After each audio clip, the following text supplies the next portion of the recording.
শান্তির জন্য ইউক্রেনের সাহায্য বন্ধ করেছে আমেরিকা, কিন্তু ইউক্রেনকে বিপদের মুখে ঠেলে দিয়ে আসলেই কি শান্তি আসবে, নাকি এর পেছনে রয়েছে অন্য কোনো রহস্য?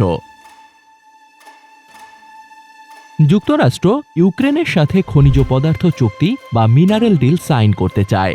এই চুক্তির আওতায় মার্কিনিরা যে $500 বিলিয়ন সামরিক সহায়তা ইউক্রেনকে দিয়েছে তা পরিশোধ হবে। শুক্রবার ট্রাম্পের ওভাল অফিসে উচ্চবাচ্য বিনিময় হয় ভ্লাদিমির জেলেনস্কির।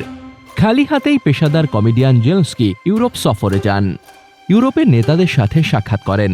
এ সময় ফ্রেঞ্চ প্রেসিডেন্টের পক্ষ থেকে যুদ্ধবিরতির প্রস্তাব উত্থাপিত হয়।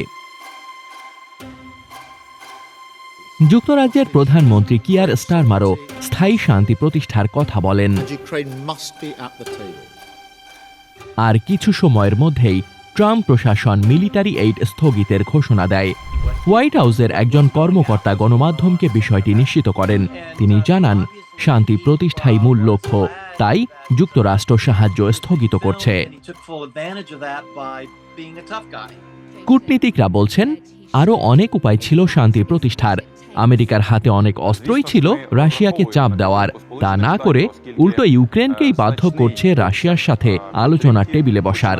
অনেকে বলছেন এর নেপথ্যে রয়েছে ট্রাম্পের ব্যবসা।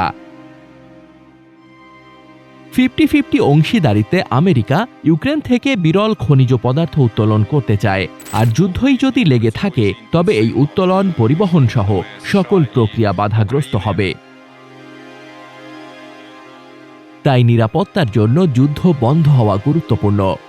এছাড়া যুদ্ধ চলতে থাকলে আর আমেরিকা সাহায্য বন্ধ করে দিলে রাশিয়ার বিজয় সুনিশ্চিত, সাথে ইউক্রেনের দখলও। ইউক্রেন দখল হয়ে গেলে তো খনিজ সম্পদের খনি হাতছাড়া হয়ে যাবে। তা কি আর হতে দিবেন ট্রাম্প? তাই তিনি ইউক্রেন রাশিয়া শান্তি চুক্তির পর মিনারেল ডিলের দিকে এগোতে চাইছেন।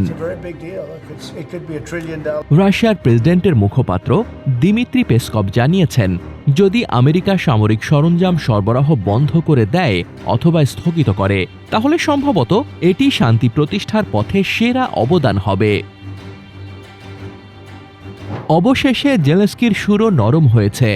তিনি এক্সে বলেছেন, প্রেসিডেন্ট ট্রাম্পের দৃঢ় নেতৃত্বে কাজ করতে প্রস্তুত ইউক্রেন। দেশটি শান্তি চুক্তির বিষয়ে আলোচনা ও খনিজ চুক্তিতে স্বাক্ষর করতে প্রস্তুত। ট্রাম্পের সাথে উত্তেজনাপূর্ণ বৈঠককে দুঃখজনক বলেও আখ্যা দিয়ে রণে ভঙ্গ দেন।